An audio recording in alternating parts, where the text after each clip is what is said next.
Evening, folks. Welcome back to The View for this week's podcast. Delighted to be joined by Paul Brooker from the Leeds Therapy and Ben Locke from Lockheed Leeds. And we'll get to the lads in 2 seconds. First things first, just to say a massive thank you to everyone that subscribed today. We passed the 60,000 subscriber mark, which is stupidly mind-blowing that I'm even saying that out loud. So I really appreciate everyone who watches any of the content. Even those who disagree with everything that we do here, we still appreciate you popping in and at least having a look, if nothing else. We've got a couple of topics to cover tonight. We are going to talk about the Pompey game at the weekend, but there's also some other stuff that's popped up this news that we thought we'd have a little chat about. So, but first things first, we'll check in with the lads. Paul, how are you? How have you been? I'm good, thank you. Very, very good. Been busy. Work has been busy. Happy, healthy, carrying on, usual stuff. Happy boy. We drew at the weekend. Everybody lost their minds. I don't know why. So other than that, yeah, fine, good. This Paul dude is Paul Radio Voice from the Just Joes. There you go. Now, Paul I'm Radio Voice. I'm never, ever going to live that over. It's just not happening. I got told I sounded like Guy Mowbray today. That's not good. No. Really? Who's Andy Hinchcliffe if you're Guy Mowbray?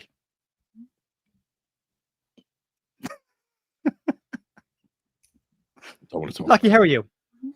Yeah, all right. Don't sound like Guy Mowbray, so could be worse. But good, mate. Yeah, just as I said, everyone is here busy. Got my UEFA C Part 2 on Saturday, Sunday, so I'm very nervous. But I'm also missing the Leeds game for the first time in 2 years. I'm absolutely fuming. I know, but anyway, it is what it is. So I'm not going to check the result until I get back home because I don't want to see it halfway through the day and then I'll be in a mood and I'll fail because I'll be in the mood with everyone at the thing. So I will not be looking at any results until I get back home on Saturday. Yeah, it's always best to try and avoid it. There used to be a great moment in life when you could actually avoid a game, probably for a weekend, avoid the result. But now every time you pick up your phone, you're likely to be assaulted by the result or someone telling you about the result. So yeah, difficult one. But yeah, but fingers crossed you can avoid it and try and enjoy watching it back afterwards. But yeah, we will have a watch along on Sunday over on Big Up. The details are on the platform somewhere. You can check it out if you want to come. We have a bit of fun over there. We do a bit of commentary. We have a bit of a giggle. And we don't take it all that seriously because, let's be honest about it, I don't really know what I'm doing over there. So it's all a bit of fun. So you can join us on Sunday if you want to. Paul, let's start off. We crack into this. We're going to talk about a few bits and pieces, folks. We're going to talk about the director of football rumor that came out tonight. Lockie did a lovely deep dive video into this guy. I feel sorry for it, but we're going to get Lockie's take on him as well. Raphinha's up for a Ballon d'Or. We have to talk about that. Ex-Leeds player. It's the reason he's going for a Ballon d'Or. We made him. Let's be honest about it. He is a product of Leeds. We'll also talk about the monthly awards as well. And Everton looking to pinch Manor Solomon from under Aaron noses in the summer, as well as Kinnear. Like, I'm pretty sure their scouting department just consists of what are Leeds doing? Yeah, okay, we'll do that. So at Paul, Portsmouth at the weekend. Not a big game considering we did kind of drop a few points at the weekend and the chasing pack closed some ground. We're 3 ahead of Sheffield United, 5 ahead of Burnley, and 11 ahead of Sunderland. How are you feeling going into the Portsmouth game after the weekend, after the draw at home to West Brom? Absolutely fine. I think, as annoying as some people found it, I think the game against West Brom was probably something that, as a team, they needed. A lot of people were really, really despondent in terms of the result because we didn't win. Everybody thought it was just like the worst thing in the world, everything like that. But what I saw on Saturday when I watched the game was a group of players not being cocky, not being complacent, but just this slight little twinge of overconfidence. A hangover, Paul? Yeah, I don't. Yes and no. Yes and no. I'd give that because, in fairness, those 2 games are meteoric games that we played against Sunderland and Sheffield United. So a little bit of a hangover. But I think we scored the first goal within the 10th minute, and I think the players kind of thought, right, yeah, this is going to be it now. Let's just settle back a little bit and just, kind of carry on. I think there was a couple of missed passes. The stuff wasn't coming off. People were trying Hail Mary balls, all of that kind of stuff. It wasn't a bad performance. And what people forget is we're playing against 5th in the league. We're not playing against further down the table, way further down the table. So I think this just gives them that little bit of wake-up call. Farker alluded to it himself. He said, this is something that gives us maybe a little bit of a different perspective on the game, and we didn't lose the game, which is the main thing. So being able to get a little bit of a lesson without losing is the main thing. We will not make the same mistake twice against Pompey. I can't see it happening. I just genuinely can't see it happening. So I'm comfortable. I'm looking forward to the game. I think we'll be absolutely fine. Yeah, as also, Paul, I believe you've hit a subscriber milestone as well. Not yet. I'm on the road to it, but I'm nearly at 2,000. A couple of hundred away from 2,000. But it has just switched over. The subscriber thing on YouTube's weird. You gain a load of subs and a load of subs disappear. But I'm now into the 1,700 section, and it's now moving up. So it's getting there closer and closer. So thank you everybody for the support as usual. I generally do. I generally don't know why you watch me, but I genuinely appreciate it. So cheers. I'm shocked every morning, Paul, that anyone watches anything that I do. So yeah, I'm right there with you, Paul. Lockie and Paul's channels are linked down below in the description now as well. If you don't subscribe to them, you should. Lockie for analytics and breakdowns, and Paul for everything to do with Leeds United from his perspective. It's very much a worthwhile watch, so I would definitely check them out to add to your Leeds United viewing. Lockie, we've got I've said hangover. The word complacent's been used, but again, as Paul said, and the context is very important in this, considering the massive highs in the previous two games, probably expected to have a little bit of a dip. And if it's a point against the fifth place team in the league, as has been said, if that's the blip, you take that. And it's Tony Mowbray teams. They're good teams. He's always been a decent manager. He's very experienced, a lot more experienced than Farker. People think Farker's he's not a relatively experienced coach. Not really at the top level. So these guys, they've done it a long, long time, a lot longer than he has, and they made a game of it and he knew what to do. Fine by me. That's the way it is. It happens, Yeah, it's whatever. I agree with Paul. Just a little overconfident when we took that lead, a little expectant that every pass we did had to be a world-class ball or through ball. I want the assist, I want the goal, as opposed to just settling into the game and believing in what we've done to get to this point at moments in that game. Apart from that, though, it drew a game of football. It happens, We've got to look at it, watch it back now in the analysis sessions and train hard on the training pitch to cover any mistakes that we made, figure out what happened. It's fine. It's fine. It's how you react to stuff. If you drop a point, how do we react to it? Why did we drop a point? Figure it out. We'll be all right. I'm all right, mate. Honestly, I'm absolutely fine with it. I think it was the build up to the two games previous. I'd said get a point in both these games, don't lose them, and then go and win the remainder. We're still over that threshold, even if we take the point against West Brom. And as been said, maybe just it refocuses Leeds at the right time. Maybe it's right to have that little kick up the backside right now rather than waiting till after the international break and then trying to get going again when you've got a run in. And again, has been pointed out in the chat, we have to lose 2 games before anybody can go ahead of us. So that's an important context. But and Sheffield United, Burnley play each other, so they can't. Everybody's forgotten that. Everybody's forgotten that they've got to play each other yet as well. Someone dropping points. Yep. Yeah, it's a good point. From a game perspective, Paul, Portsmouth's currently sitting in 17th place in the league. They're going through a bit of a resurgence at the moment. They're out of the relegation zone. They're moving up the table. 3 wins, 2 losses in their last 5. But if you look at their home form, they've won back-to-back home games coming into this game. But Leeds have won 3 in a row away from home, which is first time all season that we've been able to say that from Leeds. Not lost in, last 5 games, 3 wins and 2 draws. So Leeds unbeaten in their last 5 coming into this as well. So it'll be an interesting game with a team in good home form and a team going away in good away form as well. Yeah, I think Portsmouth have settled now into the Championship. Obviously, we know the anomaly of the game that we played against them at the start of the season in the opening game of the season. Listen, we should have won that 4-3. It should have been 4-3. There's no 2 ways about it. However, it is what it is. But they're a different animal now. But we are much more of a different animal compared to what we were at the start of the season as well. Again, I'm not overly concerned. Yes, they're starting to get points and do quite well, but I think you will see a response from us on Sunday.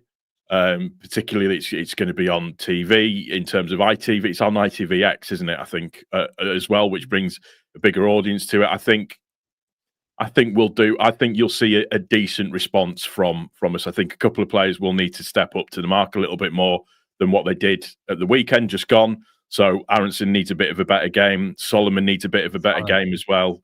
Dan James was fine, okay-ish. I mean, Firpo, just stick him at left centre forward. Will be absolutely fine. But when you line our players up against their players in terms of ability, skill, and what's gone on so far within the season, we should have more than enough to be able to cope with them and then also take it to the next level and win the game. We've just, like Lockie said, we need to make sure that on the training pitch, we've done what we've needed to do. We've listened to what's been told of us in terms of mistakes that we might have made, all of that kind of stuff, and we put it into the next game, which is what we've always done. So particularly this season. So I don't see it being any different than that happening this time around. Yeah, more often than not, there's been a positive reaction to any kind of a drop points. But as Ian is saying here, basically the Blunts and Burnley need to lose 2 games whilst they win. Need us to lose 2 games while they win, but they play each other, and there's only 11 games left. So it's tick tock. There's a rush on to get up there. Like Paul said, it's right there about the reaction. Sometimes the reaction is more important than the defeat, I suppose, or the dropped points in this situation. How Leeds bounce back. They've bounced back pretty well. Solomon and Aronson are the obvious two. Every player goes through peaks and troughs. If you go back to earlier this season, the very start, we were talking about Jayden Bogle not being great. Now look at him now.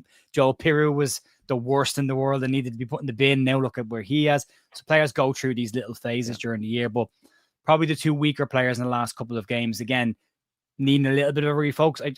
I wonder, I'd love your take on this. Are we getting Brendan Aronson burnout at this stage now because he's played so much football this year a bit early? And Manor Solomon obviously coming back from an injury. But outside of that, Lockie, would you think Daniel Farke would look at making any changes coming into this game as well to try and freshen it up a little bit? I'm not sure he will, to be honest, yeah. Maybe he might stick with a Gruev potentially. I'm not too sure. But for me, yeah, you're right. Its form happens if every player was as good as they can be every week, you wouldn't need a coach. You won't need to train. They're just on talent alone. Do you know what I mean? But everyone has peaks and troughs. Everyone plays well. Everyone doesn't have great games. You've got to appreciate as well, opposition set up to nullify your threats. And that's what they do. Solomon has been a huge threat for the last 2 months. Been really good. And they're doubling up on him. And he's a different player to Dan James. Dan James has that option in behind almost every time. So it's hard to double up on Dan James, whereas Solomon is a ball-to-feet player. He's a more technical player, isn't he? He likes to do 1-2s, pass and move. And again, we saw this with some of the last season. In the last third of the season, his impact died massively for the most part because they just doubled up on him. We didn't have an answer. We need an answer now. If teams are going to do that, we need an answer. And it's the same for Aronson. He's played almost every minute, Brendan Aronson. Like, of course, you're going to have periods where you're not at it. That's a long time. That's a lot of games in any league, never mind the Championship. It's a joke. But it happens, yeah. And honestly, I don't think Strouk's back to his best yet. Nope. I don't think he looked outstanding. Even obviously Bogle's been outstanding, but for his standard, the last 2 games, probably not at the level you expect. Like, it happens. It's the end. It's getting to the end of the season. This is the hardest bit because you've got 30-odd games in your legs now. And it gets harder and harder every game. And this is, I hate to bring it up, this is where I think you need a bigger squad. So you can give players rest with an instant switch, and we don't really have that apart from in maybe the wing position in midfield. So they've got to go through it at the end of the day because they're going to play. They've got to find back into form. They've got to be at top of their game. Look, there's 11 games left. That's all they've got to do now. They've got to look at each game, take one game by one game, and we'll be fine, mate. We'll be fine. I'm not worried at the moment. Yeah, I'm kind of the same because if I go back to last season or even the very early part of this season, Leeds' issue was finding ways to win against sides that were just not willing to play ball or sitting deep. Leeds have found ways to win this season, and that's a huge change. They always say really good sides or successful sides, even when they're not playing well, will find a way to win. And again, Paul, you pointed out Dan James probably not having the best game. Gets an assist still, so still effective, still gets on the mark. And that's I suppose that's the point, isn't it? Just grind out the results. At this point of the season, points are far more important than performances. 100%. I don't care if it comes off of your backside, if it comes off of your left nipple, or how the ball goes into the net. As long as it goes into the net and we are taking points, taking the win. It really, at this point in the season, it doesn't really matter. What we need to do is we just need to be on our game. This team now has, and we've seen it, particularly at Sunderland and at Sheffield United. I got in trouble for just saying Sheffield before by a Sheffield Wednesday fan. So I'm not allowed to say that. So Sheffield United. Don't say United on your own either. You'd be shot, me. Oh God, everybody. Yeah, you know what I mean? Just zip it up. It's easier. What we showed was character, and we've shown that we've got character, togetherness, all of that kind of stuff, and that we can work really, really well. We didn't show it as much in the West Brom game, but you have to give props to Tony Mowbray for what he did in that game. We just need to get back to that against Pompey. That's all that we need to do. We need to be the side that we have been for pretty much 90% of the season so far. That's it. Yeah, they need to be on it. Sorry, mate. Go ahead. Just to extend on what you said, Paul. Like, I agree. Have you guys seen anything apart from?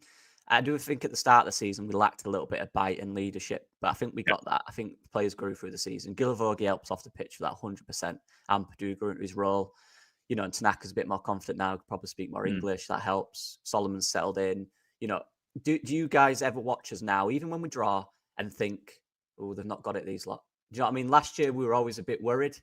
Yeah. That maybe they've not got that edge. But this year I just watch them, and even though we drew, we still created 2 huge chances to win. You know, Dan James and Mateo Joseph off a brilliant run, by the way.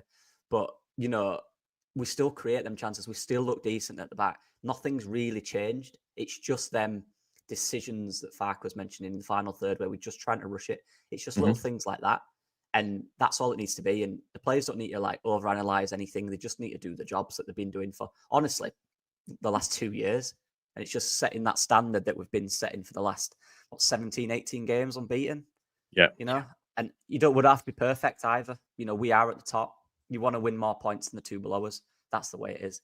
But I don't care. Honestly, points record, I don't care about any of that.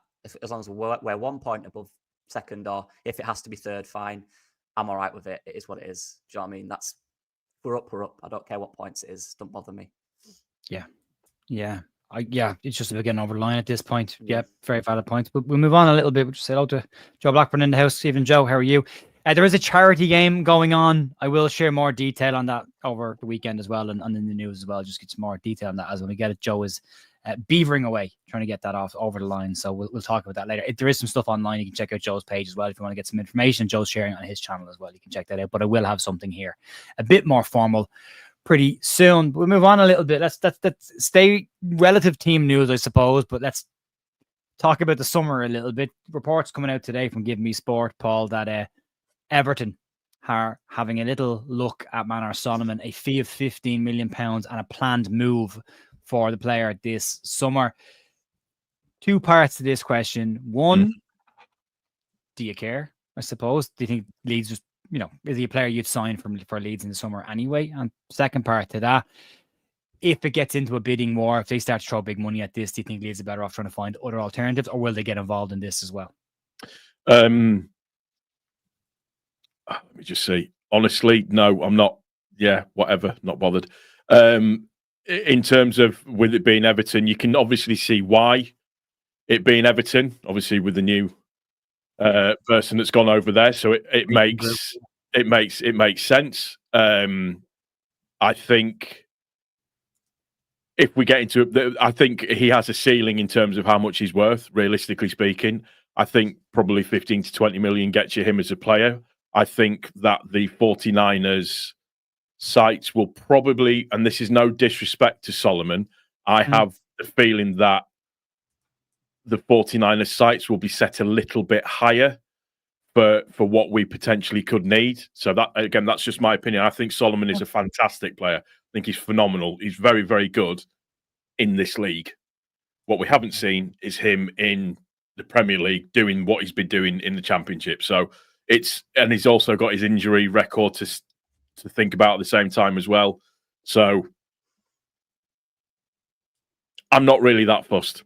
I've trying to learn myself not to fall in love with loan players anymore. It's very difficult because at the moment Rothwell and I have an agreement to go to the registry office in Harrogate, get married, because he's amazing. Super. I love him. So yeah, but other than that, I'm not I'm not too fussed. It wouldn't surprise me if the dip in form has something to do with an agent speaking in his ear a little bit. Yeah. So you've got to factor on that. We saw it happen to Willie Nonto, who, by the way, I just want to say it's been great to see him in the past few games. His attitude seems to have changed a little bit. Absolutely. I think Gilavogi having an arm around him is probably helping him massively. So it's just great to see. It's him smiling and happy and looking like he really wants to be involved when he comes on the pitch. So I just wanted to point that out. I've got to give him credit for turning that around, which is good. I'm delighted you said that, mate, because we've seen a sulky Willie Nando. Finish your sentence, Jer. Finish your sentence before you take a breath.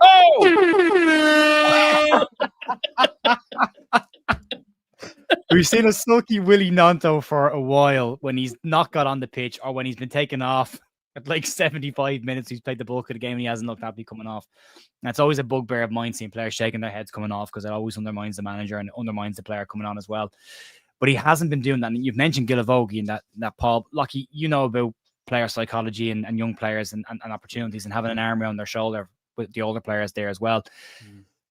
Do you think he's having that big of an impact on Willie Nonto? I know we've gone off Manor Solomon. We'll come back to that in a sec. But we have seen a very happy-looking Willie Nonto, even if he's not getting on the pitch after the match enjoying himself, which has to lean into the atmosphere that's in that dressing room right now. And also, do you think we should buy Manor Solomon? Yeah. Look, you debated me, Joe. I was one of them. If we were 6-0 up in the 85th minute and I got brought off, I'd kick off. I hated it. Do you know what I mean? So I can't really criticize him. I can, but I'd be a hypocrite, and I will because I'm a hypocrite. So yeah, I don't like it either, even though I do it. You know, it is a different perspective in it when you're playing and when you're a coach, you're a completely different person. So I understand it, but look, having gone to uni and been an analyst there for 3 years, again, for people there who are 18, 19, 20, 21, you get messages after every game. Why has this happened? Why has the coach done this? And they won't listen. You'll tell them and they'll go, all right. And then next game, same again. Why? And you've told them why, and we won. We won the game. Why are you bothered? It's what they do. Honestly, a lot of them do it. They're just ambitious. They want to play football. They think they can be the one to win the game. They want to be the ones that put the clips on Instagram and all that stuff. So, what can you do? It's the youth, isn't it? Eh? That sounds old. Oh my God. Yeah, it's fine in it as long as it's not something that affects training or the other players. It don't bother me. But yeah, they're all like that. You know, you see older players even. I don't know when Bamford used to get brought off. He used to hate it and kick off sometimes. I remember a few weeks ago when Tanaka got brought off and he wasn't happy at all. No, you know what I mean? This is their job. They love it. And like you're right, Gilavogi being there is a huge thing. He'll calm them down, these young lads. He's been there. He's been through it all. You know, so yeah, fine. Honestly, I just like seeing these players be happy playing. Yeah. And if he's getting 10 minutes and he's happy, fine, happy. We're all happy. So yeah. On Solomon, I kind of agree with Paul. And it's not, I'm kind of like this with any player, to be honest. If we lose the player, I might be sad in terms of missing the personality and the individual. Like, you know, if we lost Tanaka, for example, I love Tanaka, I'd be gutted, like I did Jorginho Rutter. But everyone's replaceable, in my opinion, to some extent. I genuinely believe that. There's a player out there that you can find that can do the job that player did. 100% believe that. And I think that's the same for Solomon. I think if we signed him, I'd be very happy. He's a good player. If we can keep him fit and sharp in the Prem, I think he'd be very useful, especially as I think Bryn said, with some technical, powerful players around him. I think he'd really work. But if we don't, there is wingers out there that could probably do similar to Manor Solomon. For me, if I'm honestly looking at profile, I think this squad in the Premier League really misses big physical players. I really do think that. There's not enough of them. Dan James is quick and that kind of player, but I want a Jorginho Rutter style, you know, big physical athletes that can get forward quick during transitions. So if we didn't, fine. If we did, happy. There's always another player out there for me. That's kind of what I try to think of also, yeah. Absolutely. If there is other options out there, no doubt they'll have them, which probably brings us a nice little... Actually, sorry, before we get to that, just to close out the Willie Nonto piece, which we hadn't talked about, Jim Ogden, fantastic post there. Willie's been doing a lot of work for LUFC outreach and engagement, quietly turning around the want away tantrum. So yeah, great point, well, Jim, and thanks for pointing that out. 100%. And we're talking about the player, the personality of the player. The player of the I know as a person, as a player, I was completely different. As a player, I'm horrible. As a person, I like to think I'm all right. So this is what we see on the pitch. It's nothing to do with the off-field character of the player. I'm sure they're all brilliant lads that do a lot. So yeah, 100%. I'm still pissed. I'm still pissed off at Nonto for nearly running over my foot in his A-class Mercedes that night when I went to the football. So I'm still not over that. Were you leaving the ground late or arriving late? No. I was arriving late. We'd scored 2 goals. It was against Swansea. I was so annoyed. So yeah, it was just. I'm going to the Millwall game next week as well. Oh, enjoy that. There's a cracker. Yeah, got 11 flights of stairs. 11 flights of stairs to walk up in the family stand, which I'm looking forward to. Give me a lift. Why is there not a lift? Yeah, accessibility. Why is there no lift?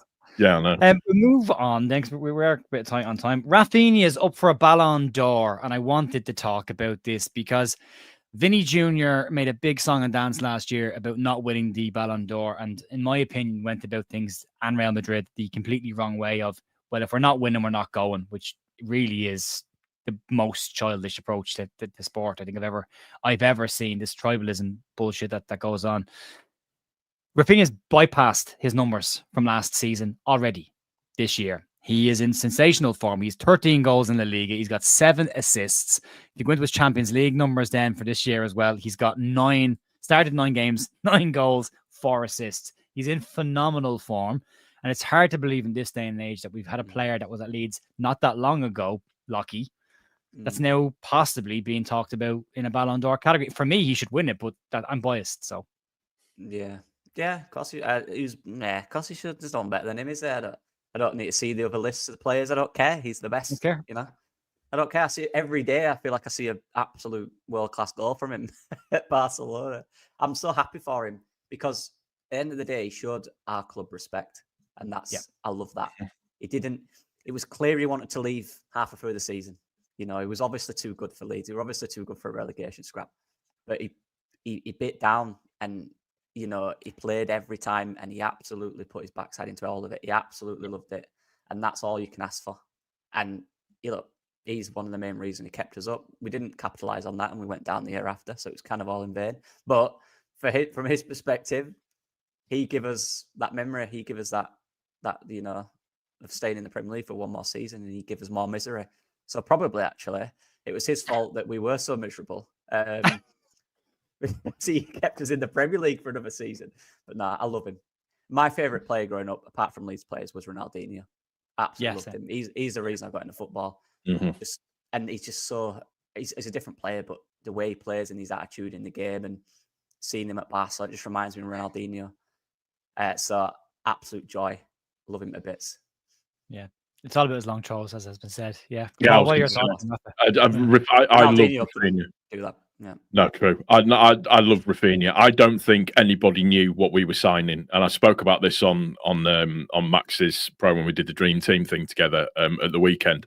And I think it's true. I don't think Victor Orta knew what he was buying at the time. Nobody. Credit him for doing it though, because he gets a lot of. I give Victor an awful lot of. We all do, but yeah, he gets some of them right. Sometimes out of luck than good judgment, but we'll give him that. So nobody expected him to do what he did. I remember like him putting Gary Cahill on his arse, absolutely putting just nuts, just everything about that, and just his strength for being such a slight player. And it was funny, even though he was with us for a short period of time, you actually saw him mature when he was with us for that 2 seasons. I mean, he, like you said, he stayed and did the job. Nearly single-handedly kept us up with goals and contributions and the way that he played and everything and stuff like that. We all remember what happened at Brentford, all of that kind of stuff. The picture of him and the thing, him going on his knees. He's a very, very religious, humble guy on his knees and crawling along because he said that he would. And then to see him grow at Barcelona, whoever thought? I mean, the Barcelona fans hated him when he first started. They couldn't get rid of him. For 2 summers, they tried to sell him. They were trying to offload him to Saudi because they needed the money in. They wanted him gone, and then they bring in Nagelsmann, and all of a sudden, he's the captain. He's the talisman. He's clocking up ridiculous 100% goal scoring record versus games in the Champions League. It's nuts. He's just such an unbelievable player. It couldn't happen to a nicer person for me. Everything about him was just spoke volumes about him. Just everything about him was just great. And I was so sad when he left, but I kind of liken it to the Jermaine Beckford thing. Jermaine Beckford was always going to go to the Premiership, but he wanted to stay and get Leeds promoted before he went. So I kind of liken it in terms of that kind of attitude and stature of a person. When Raphinha did that, I've got nothing but respect for him. I hope he wins it. He deserves to win it, I think, just in terms of watching him play and how he does everything. It's just phenomenal to watch. It's so good. There's nothing better for me. A kid who, kid who wanted to play for Barcelona to replicate Ronaldinho when he was young, doing it. But he also came through Leeds to do it. Yeah, I love that. That's perfect. Yeah, I'm not a fan of Barcelona in their current guys and how they conduct themselves. Same with Real Madrid. I think Madrid has been said entitled, but I think they're become a very whingy club. Not unlike Manchester City, but entitled and want everything their way or else not at all. But I can park my thoughts on Barcelona to just watch them and enjoy watching a beautiful footballer doing beautiful things on a pitch. And it does remind you of the amount of times you smiled watching Leeds playing when he was in that team. And it was phenomenal to see. But gone on to bigger and better things. Maybe we'll see him back. I have a theory. My theories tend to be mostly wrong, but I have a theory that when his contract's up at Barcelona and Leeds are an established Premier League club, back he comes on a free transfer. Archie Gray finishes his time at Spurs. I have that free for transfer, Haaland. back to Leeds, and off we go. 32, I can see it. 32-year-old Erling Haaland. Yeah. What a crazy contract he signed. Crazy contract. But anyway, there's not a whole lot else to talk about. We'll try and wrap it up. But I'll give you a very quick wrap. I think this will be a pretty quick segment. Paul, Rasmus Christensen's gone. 7 million quid in the bank. Accounting profit of 6 figures for Leeds. Thoughts? Yeah. Bye. Thanks for staying. Good luck. All the best. Yeah, there you go. That's that. Paul, give me a score prediction for the weekend. 2-1 Leeds. I think Perot scores. I think Firpo scores again. But I think we concede between us scoring one and then scoring the second. Oh, okay. 1-1 and then 2. Okay, all right. Lucky. I can't watch it, so I'm going to look at my phone at 5:30, Joe, and I'm going to see a beautiful 4-0 win to Leeds. I'm thinking 3-0 away win. I think a 3-0 win, but look, we'll see. I got carried away last week completely in the predictions league, got miles wrong. But yeah, we'll see how it goes. Right, we'll wrap it up, folks. Paul, what's going on your channel this week? I've got my preview of the game coming up, to the preview show that I do, where I try to get into stats and statistics for the actual opposition. So that'll be coming Saturday, so the day before.